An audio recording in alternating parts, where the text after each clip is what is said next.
Addie Cliffe, and I'm a partner in Crowell's Government Contracts and International Trade Practices, resident in our Washington, D.C. office. I'm joined today by counsel Liam O'Reilly, who's also in the government contracts practice and also resident in the Washington, D.C. office. And we're going to be talking about the Inflation Reduction Act's domestic content requirements to obtain certain bonus credits. You may ask, why are two government contracts lawyers talking about tax credits? Well, the reason is that Liam and I both help companies navigate the domestic preferences that apply to direct federal procurement and federal grant funding. And these IRS provisions borrow heavily from those existing Buy American regimes and inform how they'll be interpreted and implemented and enforced. So with that, I'm going to turn it over to Liam to provide a little bit of background. Certainly, Addie. Now, by way of background, Sections 45 and 45Y of the Internal Revenue Code provide tax credits for the production of clean energy, while Sections 48 and 48E provide additional credits for investment in new clean energy projects. The Inflation Reduction Act modifies both of these sets of tax credits by offering a kicker of between 2 and 10% for projects that incorporate certain minimum thresholds of domestic content. Specifically, in order to qualify for this bonus credit, a project must incorporate domestically produced steel, iron, and manufactured products, although it's not quite as absolute as it sounds, which we'll discuss in a moment.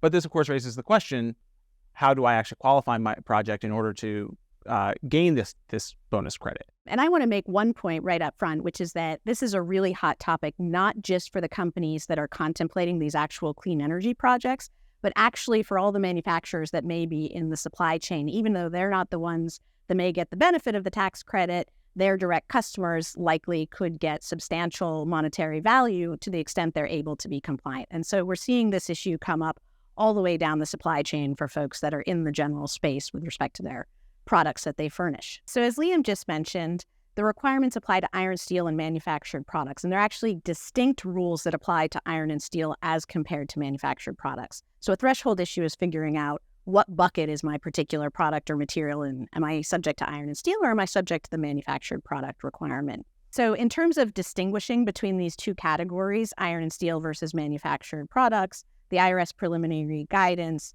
basically adopts the approach that we've seen with the FTA Buy America requirements, which is to treat structural iron and steel as subject to the iron and steel requirements, as opposed to iron and steel that may get incorporated into non-structural elements which fall within the manufactured product rule. So when we talk about structural iron and steel, we're talking about things like rebar, foundations, the tower that a turbine would go on. For iron and steel, it's quite an onerous restriction.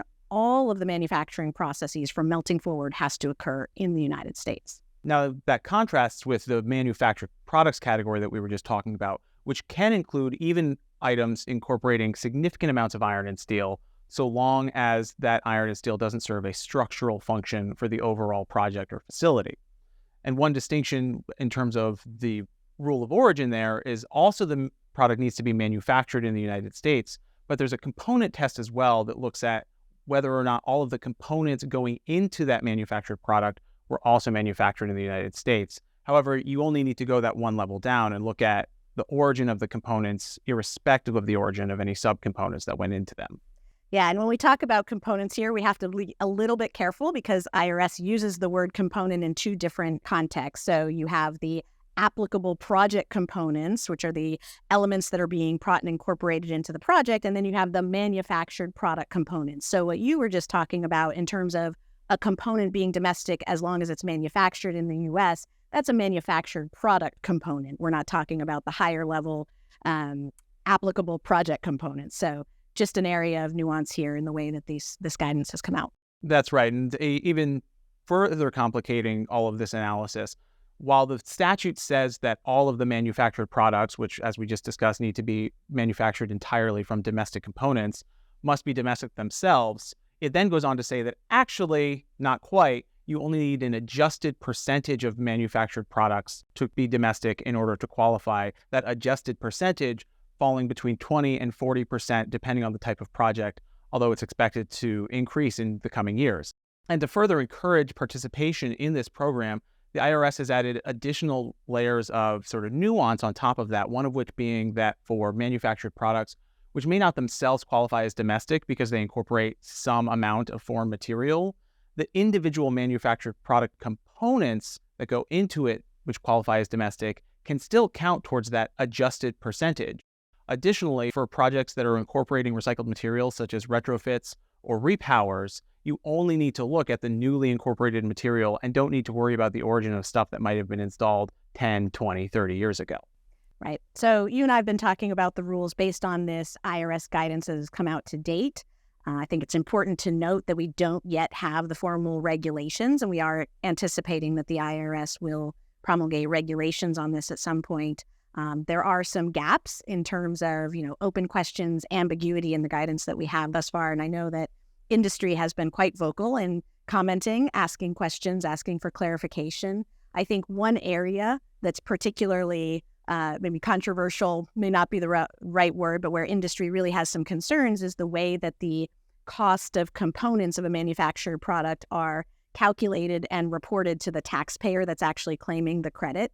Unlike other regimes where the person that is sort of doing the overall analysis is basing it on their purchase price for the components, here it's very clear that the expectation is that the manufacturers will provide cost information because it's a cost-based analysis. There's a lot of concern around what that means. That's quite sensitive information. So I think that's one area where we could see changes or clarification in the final regulations. Another area is around documentation and support. What exactly is going to be required by the IRS to support that you are eligible for these tax credits?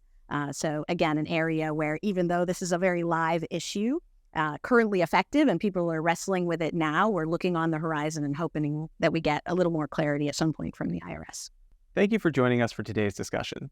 Addie and I look forward to continuing to monitor the IRS's implementation of this program and keeping our clients apprised of events as they unfold.